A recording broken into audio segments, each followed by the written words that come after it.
तथागत बुद्ध समझाते हैं कि धम्म नाव समान कैसे है। एक उदाहरण द्वारा समझाते हैं। कोई एक स्वागत है आप सभी का।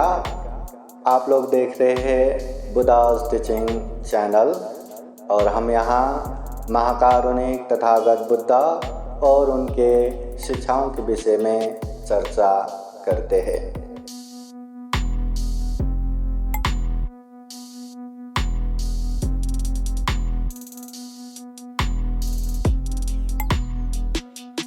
समन्त चक्रवालेषु अत्र गच्छन्तु देवता सदमं मुनिराजस शृण्वन्तु सद्गमोक्षदम् धम्म श्रवण कालो अयं वदन्ता धम्म श्रवण कालो अयं वदन्ता धम्म श्रवण कालो अयं वदन्ता नमो तस्सा भगवतो अरहतो सम्मा सम्बुद्धास्सा नमो तस्सा भगवतो अरहतो सम्मा सम्बुद्धास्सा नमो तस्सा भगवतो अरहतो सम्मा सम्बुद्धास्सा। महाकारुणिक तथागत भगवान बुद्ध को त्रिवार वंदना। महाकारुणिक तथागत बुद्ध द्वारा देशित सुआख्यात धम्म को त्रिवार वंदना।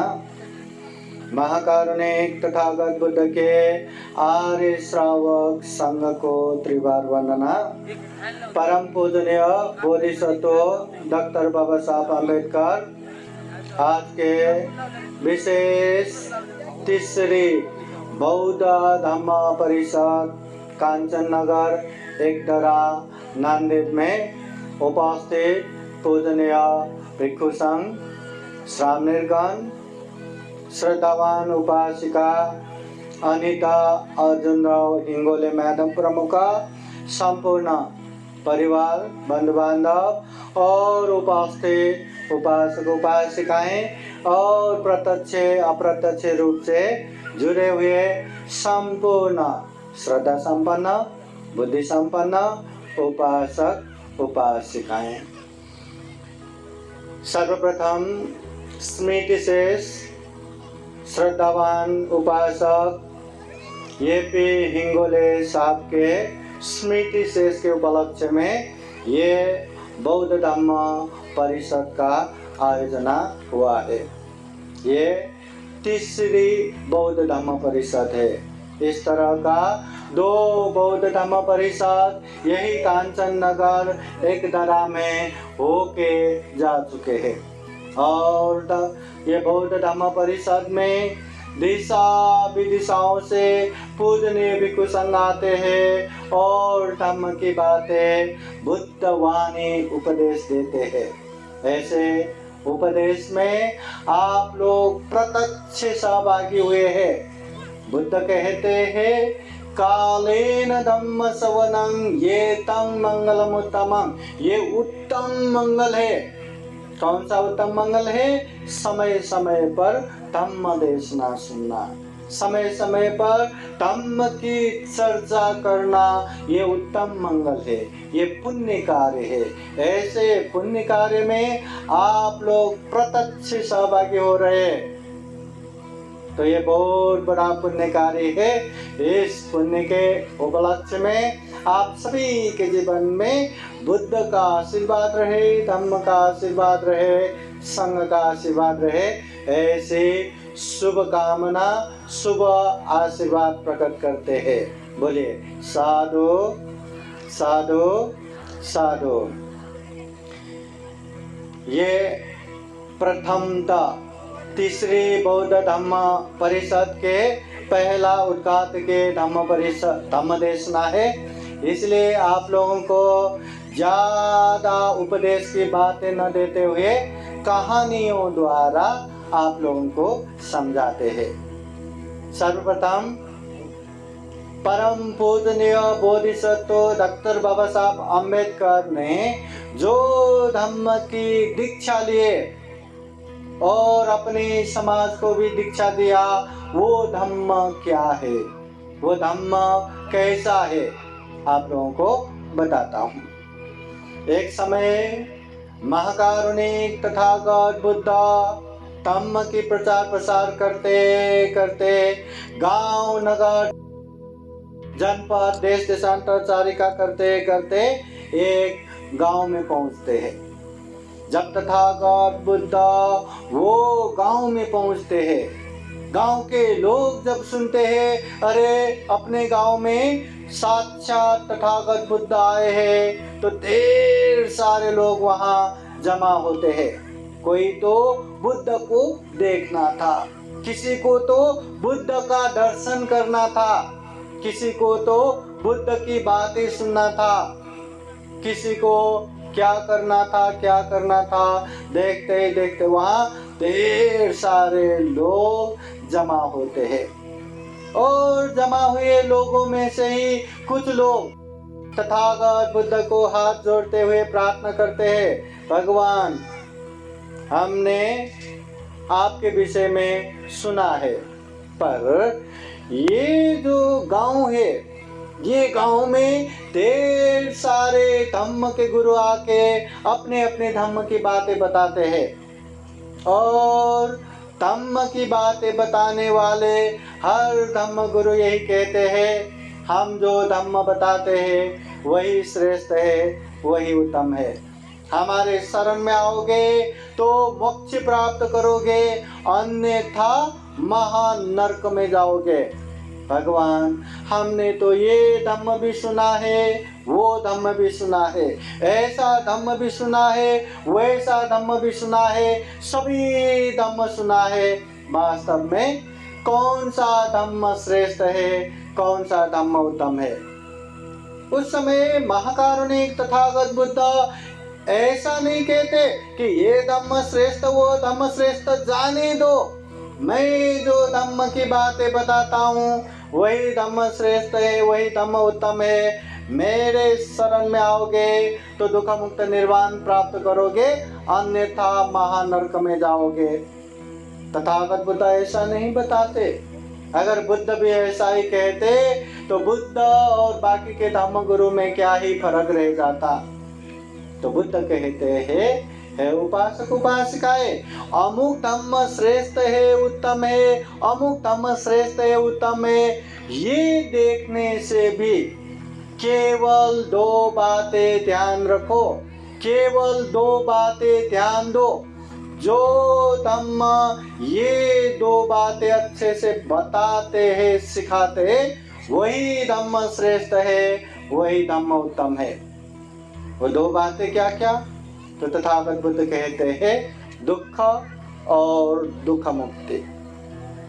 जो धम्म इस दुनिया में, इस जीवन में जो जैसा दुख है वो दुख स्पष्ट रूप से बताते हैं, स्पष्ट रूप से दिखाते हैं, और न केवल दुख दिखाते, वो दुखों से मुक्त होने का मार्ग भी बताते हैं, मार्ग भी दिखाते हैं। वही धम्म श्रेष्ठ है, वही धम्म उत्तम है।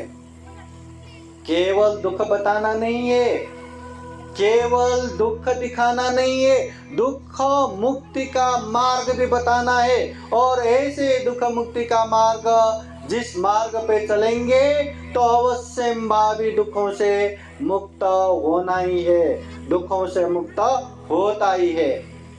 तो बुद्ध कहते हैं जो जो धम्म ये दो बातें आप लोगों को बताते हैं, सिखाते हैं, वही धम्म श्रेष्ठ है, वही धम्म उत्तम है, दुख और दुख मुक्ति। प्रथमतः जीवन में जो जो दुख हो रहा है वो दुख को जानो, वो दुख को समझो। जब तक हम दुख नहीं समझेंगे तब तक हम दुखों से मुक्त नहीं हो सकते। गोड गोड खाई तो सर्वाना आवड़ते ना, सबको मीठा मीठा खाना पसंद है, मगर तेज तलवार में हमें एकदम चीनी डाल के चाटनी लगाते हैं।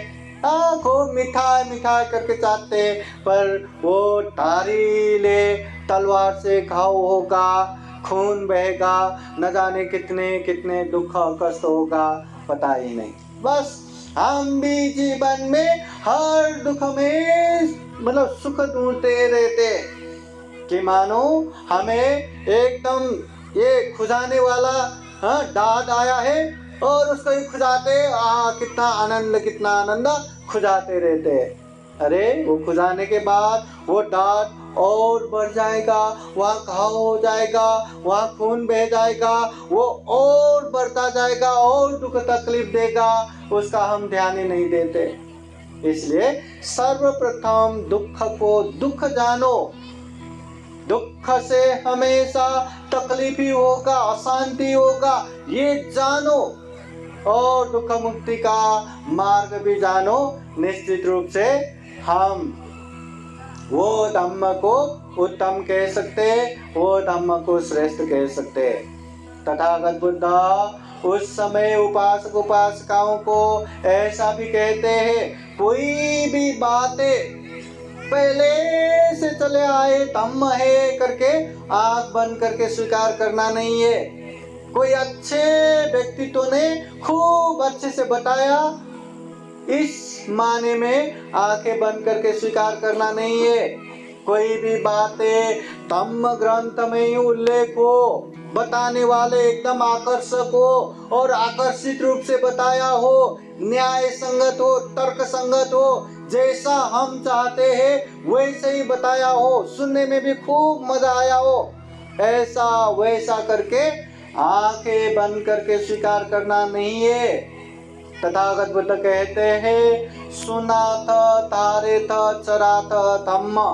ये जो धम्म है सबसे पहले अच्छे से सुनना है, जो सुने हुए धम्म को अच्छे से धारण करना है और वो धम्म को अच्छे से चिंतन मनन करना है। ये धम्म अच्छा है कि बुरा है, कुशल है कि अकुशल है, योग्य है कि अयोग्य है, ये धम्म पालन करेंगे तो हमारा और हमारे अपनों का हित कल्याण होगा कि नहीं, वो सारे चीज ध्यान में रख के अगर अच्छा है, अगर कुशल है, अगर धम्म है तो ही वो धम्म को ग्रहण करना है, पालन करना है।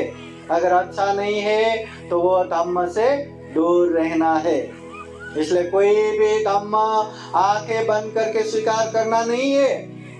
हम दास दासी बनना नहीं है। बुद्ध धम्म संघ के शरण जाते हैं तो बुद्ध धम्म संघ के दास दासी नहीं बनते, बुद्ध धम्म संघ का अनुसरण करते हैं। एकदम समझ के जो अच्छा है वो पालन करना है, जो अच्छा नहीं लगता या जो नहीं समझता उससे दूर होना है। इसलिए जीवन में वही धम्म श्रेष्ठ है, वही धम्म उत्तम है, जो धम्म हमें दुख और दुख मुक्ति बताता है।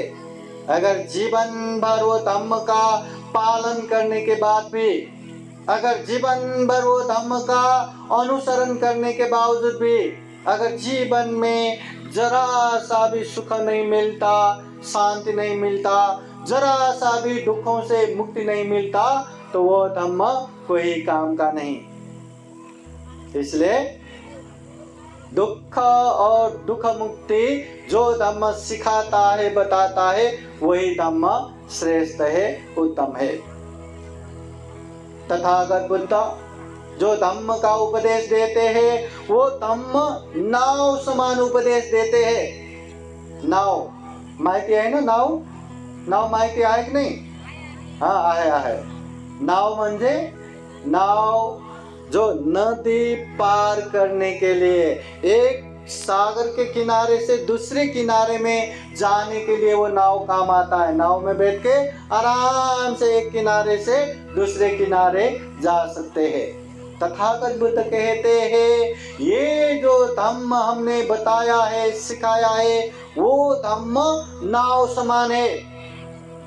जिस तरह नाव का काम एक किनारे से दूसरे किनारे पहुंचना है, उसी तरह ये धम्म का काम भी दुख से दुख मुक्ति पहुंचना है।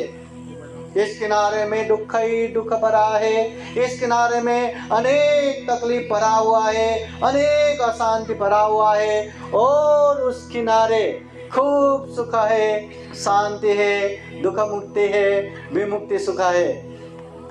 तो ये धम्म के सहारे दुख से दुख मुक्ति तक पहुंचना, ये धम्म का काम है।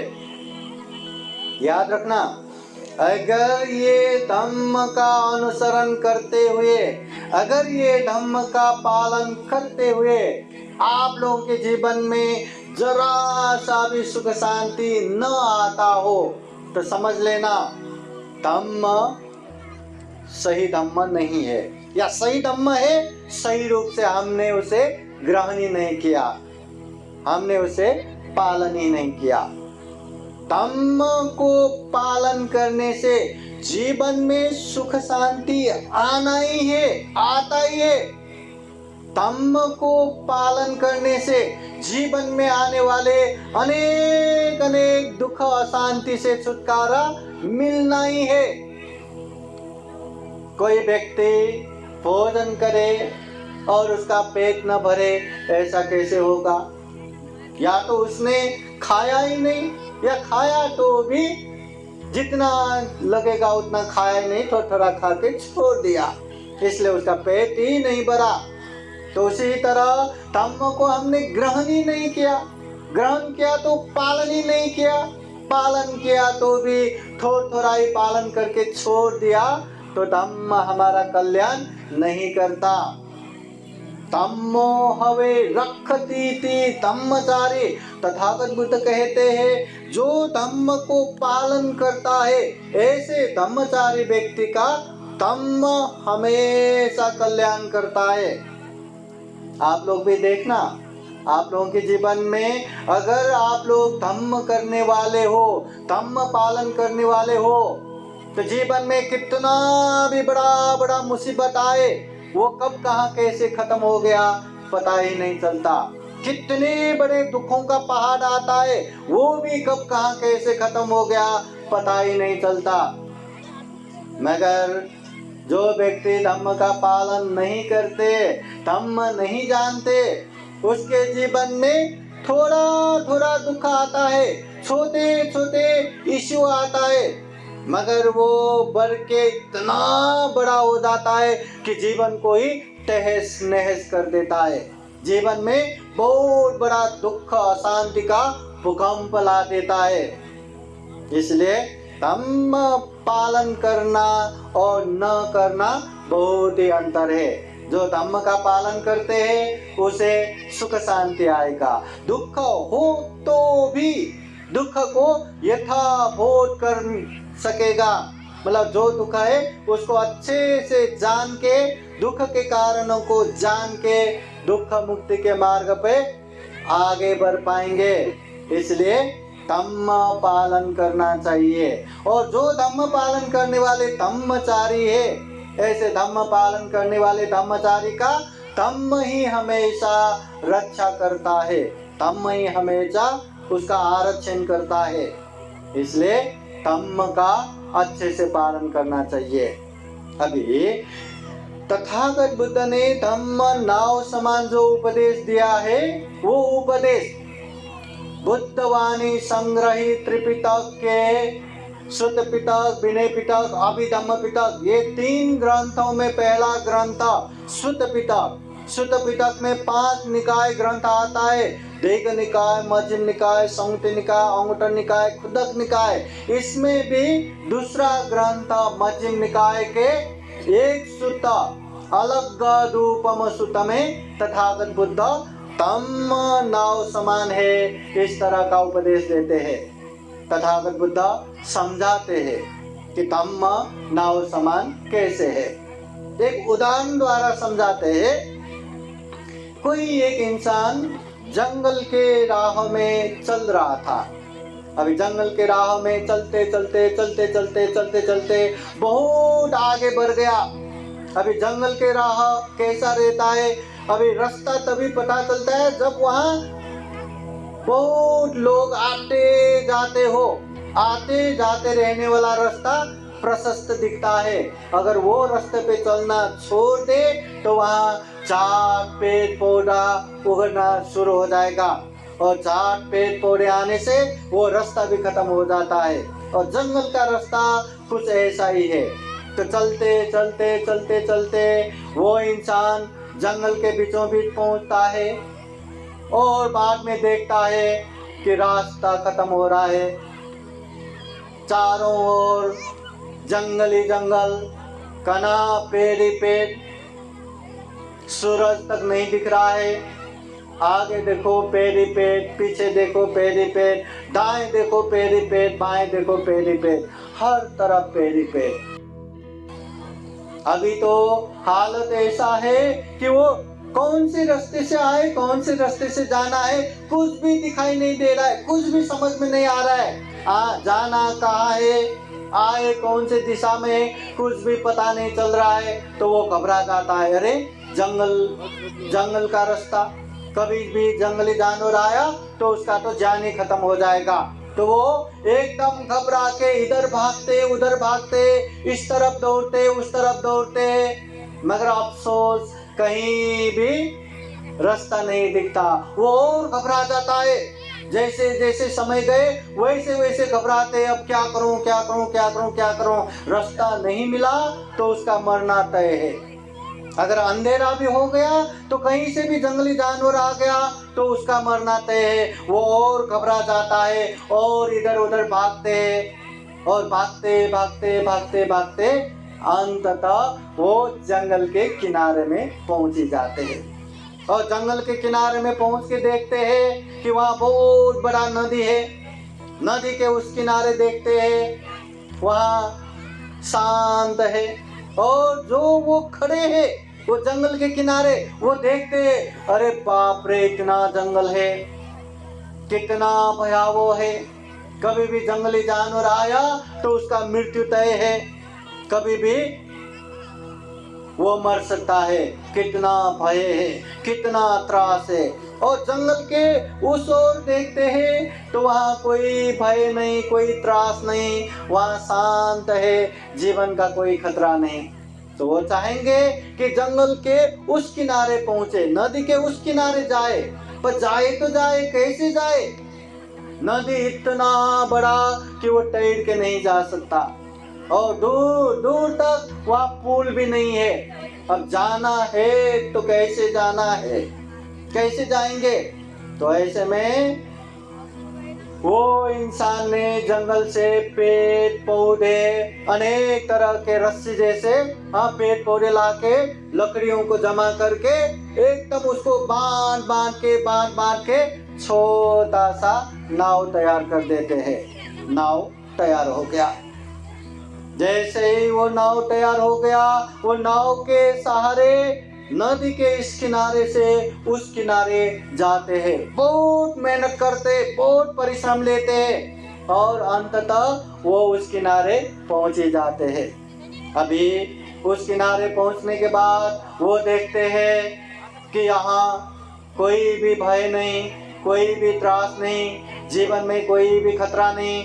और एक बार फिर से जंगल के किनारे की तरफ देखते हैं, वो कितना भयावह था, वो कितना डरावना था। कभी भी कोई भी जंगली जानवर आके उसका मृत्यु हो सकता था। तो इतना भयावह जंगल से इतना शांत भयमुक्त जगह पे आ पाए तो यही नाव की वजह से। तो तथागत बुद्ध पूछते हैं कि भिक्षुओं, उपासक उपासिकाओं, बताओ, ये नाव ने मेरा बहुत ही कल्याण किया, आज ये नाव की वजह से मेरी जान बच गया करके जहां जहां गए वहां वहां नाव को साथ में लेके जाना है या वहीं छोड़ के जाना है? क्या करना है? नाव छोड़ के जाना चाहिए या साथ में लेके जाना चाहिए? तो सारे लोग कहते हैं भगवान वो नाव वहीं छोड़ के जाना चाहिए। नाव ने उपकार किया करके नाव को साथ में लेते लेते घूमेंगे तो नाव की वजह से, नाव की बोझ की वजह से जल्दी उसका मृत्यु हो जाएगा, वो मर जाएगा। इसलिए नाव को ऐसे जमीन में यहाँ वहाँ खींचते खींचते लेके जाना मूर्खतापन है, बुद्धिमानी नहीं। जिस तरह ये नाव का काम ही नदी पार करना है, इसलिए जिस तरह मुझे ये नाव ने उपकार किया दूसरों का भी उपकार करे करके वहीं छोड़ के जाना चाहिए। ये तथागत बुद्ध समझाते हैं। इसी तरह तथागत बुद्ध बताते हैं नाव समान ये धम्म है। मैं जो धम्म बताता हूँ वही नाव समान है।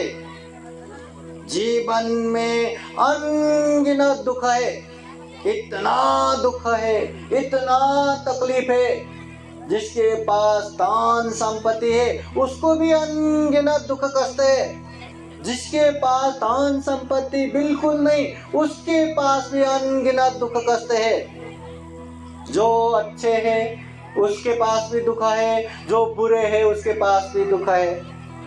जो पढ़े लिखे हैं उसके पास भी दुख है, जो पढ़े लिखे नहीं है उसके पास भी दुख है। हर किसी के पास अनगिनत दुख है। इसलिए ये धम्म का काम यही है कि वो दुखों से मुक्त, दुख मुक्त तक पहुंचना ही वो धम्म का काम है। इसलिए जितना हम धम्म को समझेंगे, जितना हम धम्म को ग्रहण करेंगे, जितना धम्म को हम पालन करेंगे उतना उतना जीवन में सुख आएगा, शांति आएगा, उतना उतना हम दुख मुक्त अनुभव कर पाएंगे। अगर धम्म ग्रहण करने के बावजूद भी, अगर धम्म को पालन करने के बावजूद भी जीवन में सुख नहीं आ रहा है, दुख नहीं आ रहा है, तो बार बार देखो, बार बार परिचय करो, क्या हमने जो धम्म लिया वो सही धम्म तो है ना? अगर सही धम्म है तो वो धम्म को हमने सही रूप में लिया है ना, सही रूप में पालन किया है ना? ये बात हमेशा याद रखो।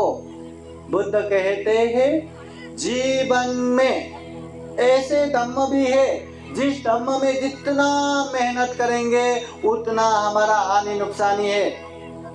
धम्म में मेहनत करेंगे तो हानि नुकसानी है। क्यों?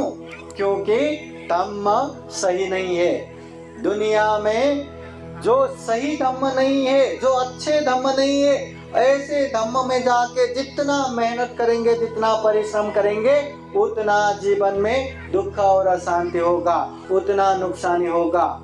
फिर तथागत बुद्ध कहते हैं ऐसे धम्म भी है जिस धम्म में जितना हम आलस बनेंगे उतना हमारा हानि नुकसानी है। कैसे धम्म में? अच्छे धम्म में। अच्छे धम्म मिलने के बावजूद भी अगर हम आलस बन के बैठे, अगर हम कुछ भी ना करके बैठे तो हमारा हानि नुकसानी है। इसलिए अच्छे धम्म को पहचानो और पालन करो। तथागत बुद्ध धम्म पद में एक गाथा इस तरह भी कहते हैं, धम्मं चरे सुचरितं न तं दुच्चरितं चरे धम्मचारी सुखं सेते अस्मिन् लोके परामिचा। धम्मं चरे सुचरितं, तथागत बुद्ध कहते हैं अच्छे सुचरित्र धम्म का पालन करो। जो अच्छे अच्छे धम्म है उसका पालन करो।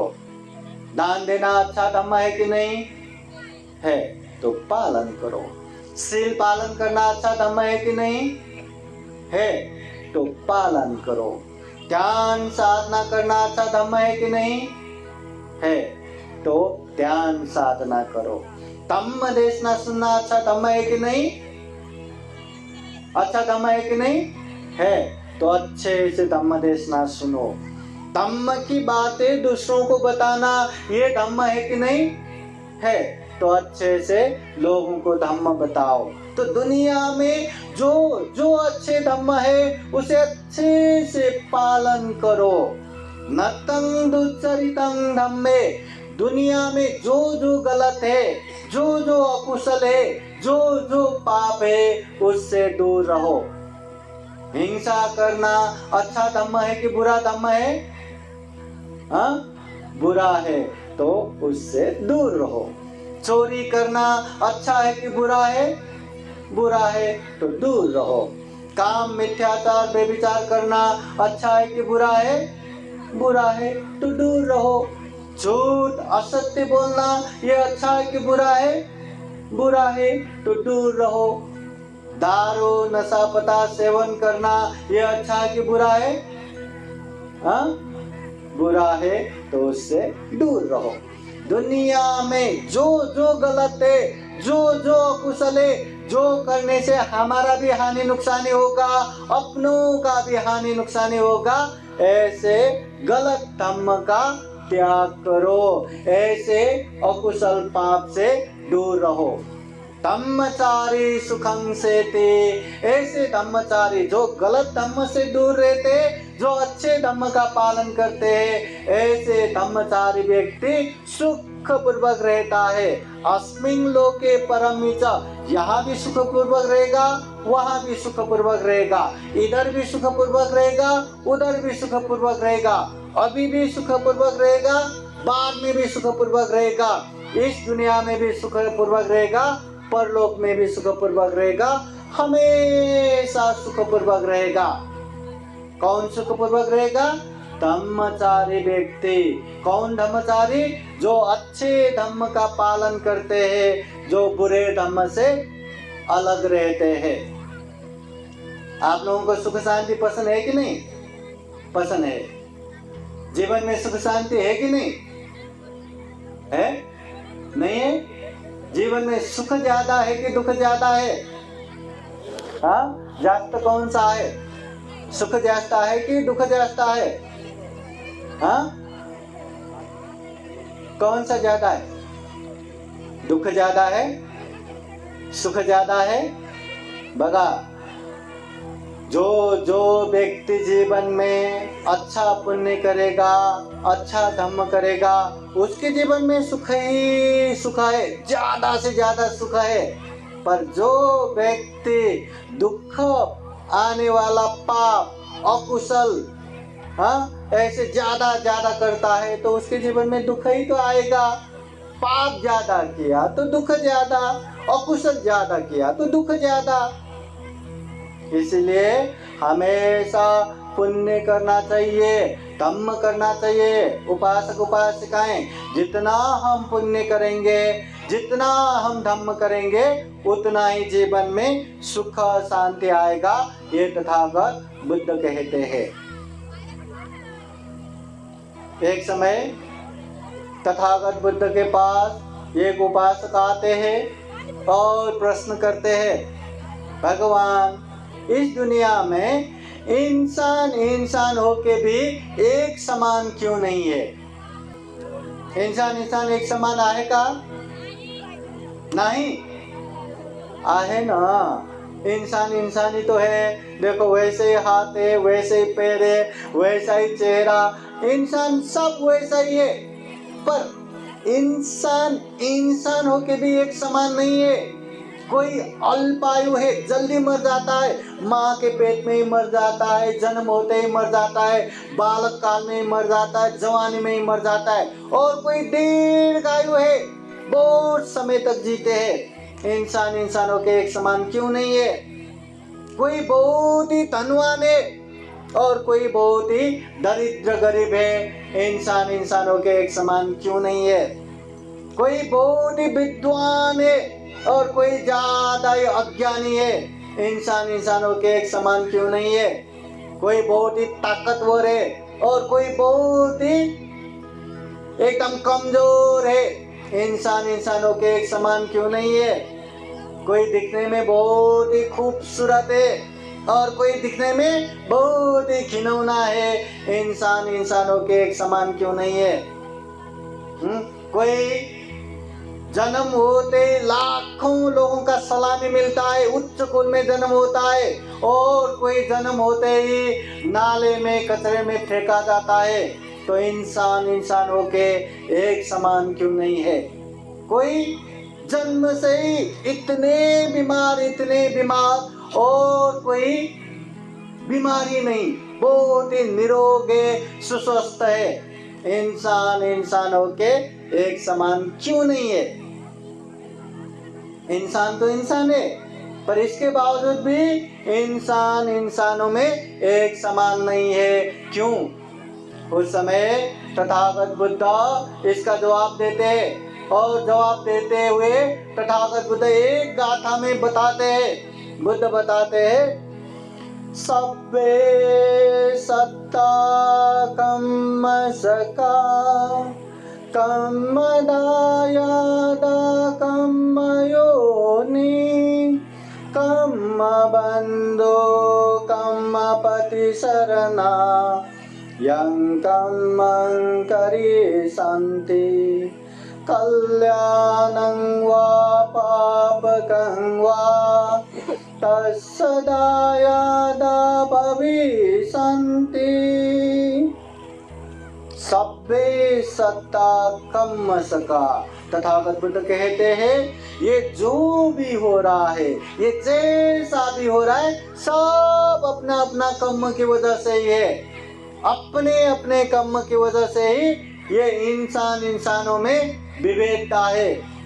कर्म बोले तो काम बोले तो जो हम शरीर से करते हैं, जो वाणी से बोलते हैं, जो मन से सोचते हैं। जो अच्छा करते हैं वो कुशल कर्म, जो बुरा करते हैं उसे अकुशल कर्म कहते हैं। जो कुशल कर्म करते हैं उसको जीवन में अच्छा ही परिणाम आता है, जो अकुशल कर्म करते हैं उसके जीवन में बुरा ही कर्म आता है। इसलिए बुद्ध कहते हैं, सब्बे सत्ता कर्म सका। या जो भी हो रहा है, या जैसा भी हो रहा है, सब अपने कर्म की वजह से ही है। कर्म दायादा, जो जैसा कर्म करते हैं उसका परिणाम, उसका अंशयार हम ही भुगतते हैं। जैसे माँ बाप के धन संपत्ति का अंशयार उसके बच्चे होते हैं, उसी तरह जो हम कर्म करते उसका अंशयार, उसका दायार या उसका मालक भी हम ही है। कर्म योनि, कर्म की वजह से उसका जन्म होता है। अच्छे कर्म करने वाले अच्छे जगह पे जन्म होता है, बुरे कर्म करने वाले बुरे जगह पे जन्म होता है। कर्म की वजह से उसका जन्म होता है। कर्म बंधु, कर्म ही हमारा बंधु है। जो अच्छा कर्म करते हैं, जिसका चरित्र अच्छा है वो सबका अपना रहता है। जिसका चरित्र अच्छा नहीं उसको कोई भी अपना नहीं बनाते। इसलिए जिसका कर्म अच्छा है, कर्म अच्छा है, वो दुनिया के कोई भी कोने में जन्म हुआ क्यों ना हो, फिर भी वो अपना सा लगता है। अगर कर्म अच्छा नहीं रहा तो एक ही माँ के गर्भ से जन्म हुए भाई बहन में भी शत्रुता होता है। इसलिए कर्म अच्छा होना चाहिए। कर्म पति शरणा, हमारा सही शरण भी यही कर्म है। यं कर्मं करिसन्ति, जैसा कर्म हम करते हैं, कल्याणं वा पापकं वा, चाहे अच्छा कर्म करो चाहे बुरा कर्म करो, तत्सदायादा भविष्यन्ति, उसको वैसा ही परिणाम मिलता है। जो जैसा कर्म करता है उसको वैसा ही परिणाम मिलता है। जो दूसरों के प्रति खूब मैत्री करुणा रखते हैं, किसी को हिंसा नहीं करते, वो दीर्घायु लंबे समय तक जीते। मगर दूसरों को दुख कष्ट देने वाले, दूसरों को हिंसा करने वाले, वो अल्पायु होता है। जो दान पुण्य करता है वो धनाढ्य श्रीमंत होता है। और जो कंजूस करता है, जो दान नहीं देता, वो दरिद्र गरीब रहता है। इसी तरह इंसानों में ये विभेद होने का मूल कारण अपना अपना ही कर्म है। जो जैसा कर्म करते हैं उसको वैसा ही परिणाम मिलता है। तो जो जो पुण्य करना है, जो जो धर्म करना है, ये सोच के करना है कि यही धर्म करने से, यही पुण्य करने से जीवन में हमें सुख मिलेगा, शांति मिलेगा। पुण्य किए बिना जीवन में सुख शांति का गारंटी नहीं है। पर जो सुख चाहते हैं या जो पुण्य करते हैं, धर्म करते हैं, ये गारंटी है उसके जीवन में सुख शांति मिलेगा ही। तथागत बुद्ध अनेक अनेक उदाहरण द्वारा लोगों को समझाते हैं धम्म कितना मतलब अच्छे से करना चाहिए। जिस तरह छाती में बाण लगा हो, नहीं ये बाण लगता है तो लगने दो, हाँ ये बाण किसने मारा, क्यों मारा, वो बाण मारने वाले का नाम क्या है, गोत्र क्या है, उसका माँ है कि नहीं, बाप है कि नहीं, ऐसा पूछते रहना है। या बाण निकाल के पहले मलम पट्टी करना चाहिए। छाती में बाण लगा हो तो सबसे पहले वो बाण निकाल के मलम पट्टी करना चाहिए, नहीं तो अनेक प्रश्न करते करते वो मर जाएगा, प्रश्न खत्म नहीं होगा। जिस तरह सर पे आग लगा हो, ये आग लगा तो लगने दो, ये सर भी मेरा है और ये आग भी मेरे सर पे लगा है, मैं बहुत बिजी इंसान हूँ, बहुत व्यस्त है, पहले सारा काम करूंगा फिर आराम से आग बुझाऊंगा, ऐसा सोच के सारा काम करके बैठेंगे क्या? नहीं। जैसे ही सर पे आग लगा, दुनिया भर के काम एक तरफ, पहले वो आग ही बुझाएंगे। उसी तरह तथागत बुद्ध कहते हैं हमारे जीवन में भी जरा जीर्ण मरण रूपी आग जल रहा है। न चाहते हुए भी हमारे जीवन में बुढ़ापा आ रहा है, न चाहते हुए भी हम बीमारी की तरफ भाग रहे, न चाहते हुए भी हम मृत्यु की तरफ भाग रहे। मतलब जरा जीर्ण मरण रूपी आग जल रहा है, कब कहाँ कैसे ये जीवन खत्म होगा पता ही नहीं। इसलिए जब तक जीवन है तब तक खूब पुण्य करना चाहिए, खूब धर्म करना चाहिए। जीवन में अनेक अनेक दुख कष्ट है और वो दुख कष्ट हमें पसंद नहीं है, इसलिए वो दुख कष्टों से मुक्त होने के लिए दुख मुक्ति के मार्ग पर चलना चाहिए, ये धम्म के मार्ग पर चलना चाहिए, ये तथागत बुद्ध कहते हैं। इसलिए ये दुर्लभ है जीवन, ये पुण्यवान है जीवन, ऐसा दुर्लभ मनुष्य जीवन मिला है। ये जीवन को व्यर्थ में फेंकना नहीं है, व्यर्थ में विनाश नहीं करना। इतना अच्छा, इतना दुर्लभ, इतना अमूल्य, इतना सर्वश्रेष्ठ जीवन मिला है, तो जितना हो सके उतना जीवन में पुण्य करना चाहिए, धर्म करना चाहिए। ये दुर्लभ, यह अमूल्य, ये सर्वश्रेष्ठ मनुष्य जीवन को सफल बनाना चाहिए, सार्थक बनाना चाहिए। तो उपासक उपासिकाएं, हम यही कामना करते हैं कि हम भी जीवन में महाकारुणिक तथागत बुद्ध के धम्म को खूब अच्छे से जान सके, समझ सके।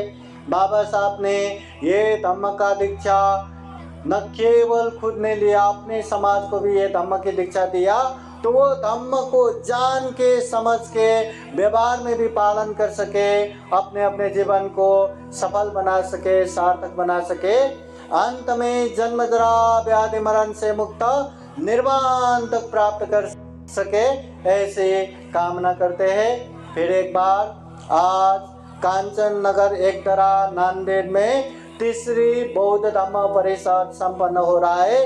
इस बौद्ध धम्म परिषद में प्रत्यक्ष अप्रत्यक्ष सहभागी संपूर्ण उपासक उपासिकाएं, विशेषतः ये जो धम्म परिषद के मूल आयोजक श्रद्धावान उपासिका अनीता अर्जुन राव हिंगोले, उनको भी और उनके परिवार बंधु बांधव सबके जीवन में बुद्ध का आशीर्वाद रहे, धम्म का आशीर्वाद रहे, संघ का आशीर्वाद रहे, ऐसी कामना करते हैं। विशेष धम्म परिषद स्मृति शेष ये हिंगोले उपासक के नाम पर हो रहा है, तो उनको भी जो हम पुण्य कर रहे हैं, ये पुण्य उनके सुगति तथा निर्वाण प्राप्ति के लिए हेतु बने, कारण बने, और बाकी सबके जीवन में बुद्ध का आशीर्वाद रहे, धम्म का आशीर्वाद रहे, संघ का आशीर्वाद रहे, ऐसी कामना करते हुए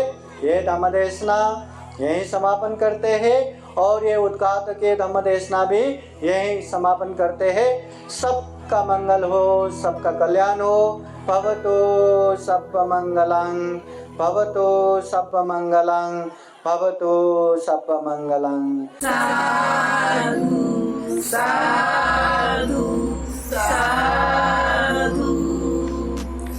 बुद्धं नमामि, बुद्ध को नमन करता हूँ। धम्मं नमामि,